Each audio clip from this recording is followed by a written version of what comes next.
Happy Mother's Day! Ngayon po ay magluluto ako ng kalderetang kambing. O, diba? Ayan po ang queen ng ating ulam ngayon. Ayan ang ating kusinera ngayon. Happy Mother's Day sa lahat! Ngayon po ay magigisa muna ako. I fried the potatoes para pag niluto siya, hindi siya madudurog. Yan.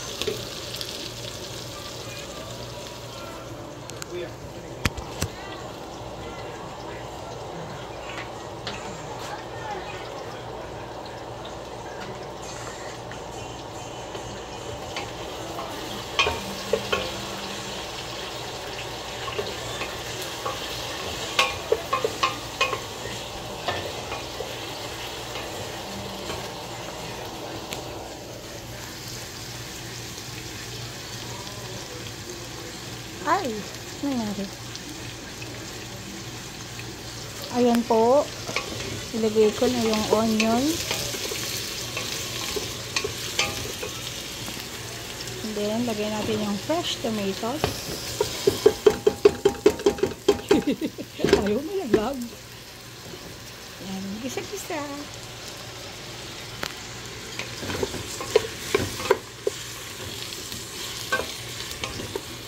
Gisa. Yan.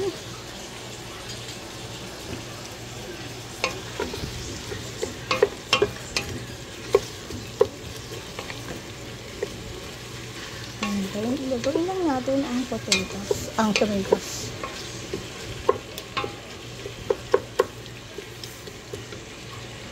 Oo.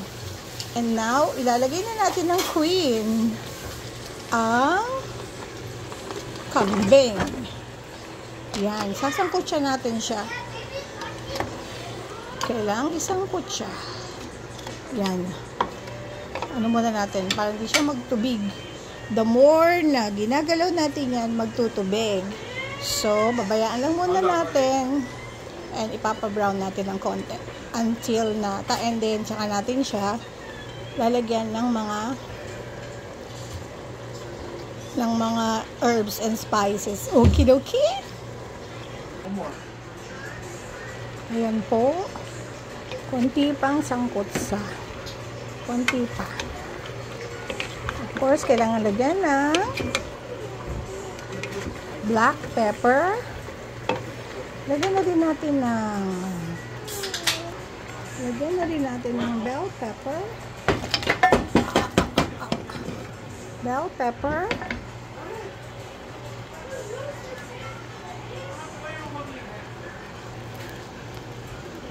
Lagyan na rin natin ng pickles.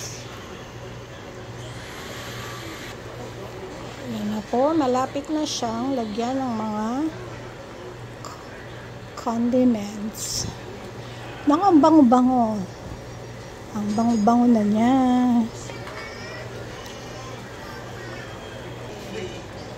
Ayan po. Ilagay ko na ang mga condiments. Sarap ng amoy. And then,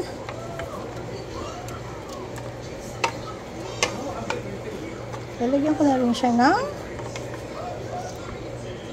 tomato paste para maganda ang kulay niya. Okay. Ayan po, nilagay ko na yung tomato paste. Pakukulayin lang natin siya.